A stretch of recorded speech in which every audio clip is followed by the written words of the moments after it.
Ouvrons à présent le dossier du Sahara marocain. Il était au cœur de consultations à huis clos du Conseil de sécurité de l'ONU mercredi. Les membres du Conseil ont réaffirmé leur plein soutien au processus politique mené sous les auspices exclusifs des Nations Unies depuis 2007.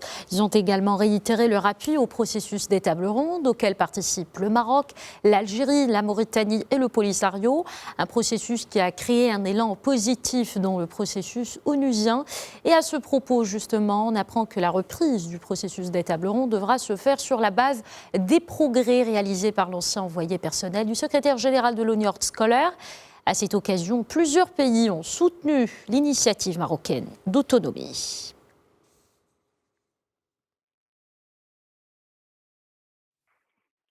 Et on revient en détail sur ces consultations à huis clos du Conseil de sécurité de l'ONU sur la question du Sahara marocain avec Naïm Kamal, directeur de publication du site d'information quid.ma. Bonsoir et merci d'être avec nous. Bonsoir. Alors, les membres du Conseil de sécurité ont réaffirmé leur plein soutien au processus politique, comme on vient de dire, mené sous les auspices exclusifs des Nations Unies depuis 2007. Ils ont souligné que la reprise du processus des tables rondes devra se faire sur la base des progrès réalisés par l'ancien envoyé personnel du secrétaire général de l'ONU, Horst Köhler. Quand est-ce qu'on peut aujourd'hui s'attendre à un retour au processus des tables rondes ? Écoutez, ça ne sera pas pour demain, il ne faut pas rêver. Aujourd'hui, c'est une réaffirmation d'une démarche qui a été adoptée par l'ancien président allemand, qui a jeté l'éponge après un tour pour des raisons de santé, avait-il dit, parce que sûrement il avait pressenti des blocages, notamment du côté d'Alger et du Polisario. Ce qui est essentiel dans cette réaffirmation des tables rondes, du principe des tables rondes qui réunissent, en plus du Maroc, l'Algérie et la Mauritanie, et à côté de ça, le Polisario, c'est que il faut capitaliser sur ce qui a été déjà fait, dans ce sens où le Conseil de sécurité signifie aux différents protagonistes, notamment les parties les plus récalcitrantes à des progrès dans le dossier, de ne pas revenir en arrière, de ne pas essayer de remettre le compteur à zéro et de dire on va redémarrer autre chose. Donc le principe lui-même tel qu'il a été fait à Genève 1 et Genève 2 devrait se poursuivre en vue de trouver une solution politique équitable, qui convient à tous les protagonistes et essentiellement qui devrait être conforme à la solution politique sérieuse, enfin l'initiative d'autonomie sérieuse et crédible, jugée comme telle par le Conseil de sécurité et par plusieurs membres des Nations Unies, enfin par la communauté internationale, devrait pousser vers cette solution. Alors, Naïm Kamal, plusieurs membres du Conseil de sécurité appellent à la nomination d'un nouvel envoyé personnel du secrétaire général de l'ONU. D'abord, est-ce qu'il s'agit d'une priorité urgente des Nations Unies aujourd'hui? Et pourquoi la non-désignation du successeur de Horst Köhler affole-t-elle l'Algérie et le Polisario? Non, parce que il affole surtout l'Algérie plus que le Polisario. La nomination d'un nouveau secrétaire général, c'est-à-dire c'est encore une fois mettre l'Algérie dos au mur pour lui dire toute sa responsabilité dans le conflit et la mener à ce qu'elle refuse toujours à la table des négociations. Donc il est normal. Maintenant, est-ce que c'est une urgence? Depuis 40 ans que ce problème urge.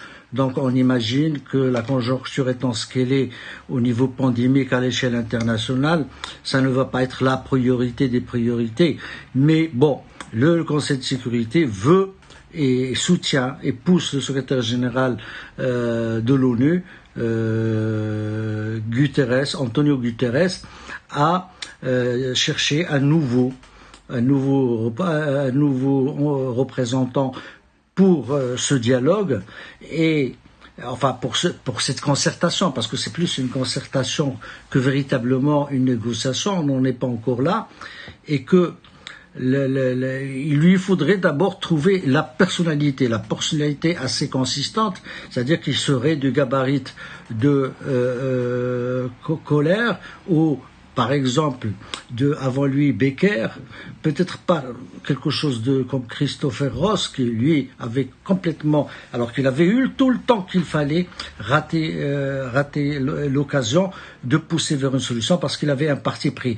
Donc ce qu'il faudrait aujourd'hui, c'est chercher un représentant du secrétaire général de l'ONU pour parrainer ces concertations et ces tables rondes, qui soit d'abord reconnu pour sa neutralité et son impartialité. C'est important et c'est justement ce que Alger et accessoirement le Polisario refuse d'admettre ou de vouloir. Ils cherchent toujours à avoir une personnalité qui serait plus conciliante, plus proche de leur thèse.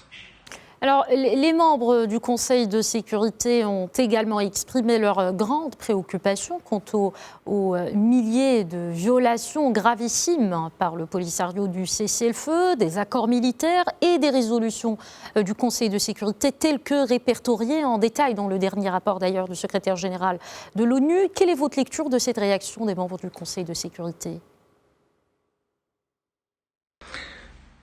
Écoutez, vous savez que la situation dans la région est suffisamment explosive pour qu'on n'y agite pas de l'huile sur le feu qui se trouve pas très loin du Sahara, c'est-à-dire pas très loin de la Mauritanie, c'est-à-dire au Mali et au Sahel. On sait qu'aujourd'hui, l'activisme djihadiste s'étend au-delà du Sahel, il est en train de descendre vers l'Afrique centrale et il est en train de toucher la République démocratique du Congo, il va jusqu'au Mozambique et donc il y a une situation qui est très conflictuelle, très explosive dans cette région. Alors évidemment que les membres du Conseil de sécurité et le secrétaire général de l'ONU réagissent dès qu'il y a des tentatives d'ajouter ou de rompre un cessez-le-feu qui est là, qui est installé, qui peut-être n'arrange personne, pas plus le Maroc que l'Algérie, mais qui a le mérite de garder la situation sous contrôle et garder la sérénité dans cette région. Mais le Conseil de sécurité, les membres permanents essentiellement sont conscients de ce que cherche à faire l'Algérie à Guelgares à travers les violations. D'abord, on a vu juste à la veille de l'Assemblée générale annuelle de l'ONU de septembre, on a vu cette agitation du bocal qui a été faite par la mobilisation et le mouvement vers Guelgares de plusieurs véhicules du Polisario, enfin des véhicules plutôt algériens venant de Tindouf, qui voulaient perturber le trafic. Mais en vérité, c'est pas seulement perturber le trafic qui les intéresse, et ce n'est pas seulement agiter le bocal qui les intéresse. Il y a plus grave, parce que depuis longtemps, et d'ailleurs on l'a vu, le secrétaire général avait déjà mis le holà pour dire que aucune installation ne devrait se faire ni à Guelgares, ni à Bir el-Helou, ni à côté à Tifertiti. Donc, il y a une volonté de déplacer les populations, les réfugiés, les séquestrés qui sont à Tindouf, vers ce que eux, ils prétendent être comme des territoires libérés. Ça leur permettra d'abord l'Algérie de se débarrasser de cette population et d'envoyer l'épine à la Minurso et au Maroc, et en même temps de pouvoir libérer, parce qu'il a des projets. Il y a la mine de Garat Jbilat qu'ils veulent exploiter et que le Polisario commence à les déranger par sa présence juste pas très loin de cette mine qu'ils veulent exploiter. Et en même temps, si par la même occasion, cela pourrait leur permettre d'avoir leur rêve de toujours un accès vers l'Atlantique, ce serait toujours pour eux ça de gagner. Et ça, les membres du Conseil de sécurité en sont conscients. Et donc, on l'a vu juste avant la réunion, avant son rapport, avant le rapport du secrétaire général, on a vu Antonio Guterres dire au Polisario de ne rien faire pour perturber la stabilité et la tranquillité et la sérénité et le calme qu'il y a dans cette région, le calme qu'il note par ailleurs lui-même dans son rapport et que le Conseil de sécurité a salué. Et donc, c'est une autre tentative encore de continuer dans ce processus. Bon, je vais vous dire une chose. Dans cette histoire, le mur de Berlin est tombé, l'Union soviétique a implosé, le monde a changé, la pandémie a frappé l'humanité, mais malheureusement, Alger, rien ne bouge, rien de nouveau à l'Est. Alors, Naïm Kamal, le Polisario agite une nouvelle fois la menace d'un retour aux armes. Éventuellement, s'attend-il à un nouveau camouflet onusien, à votre avis ?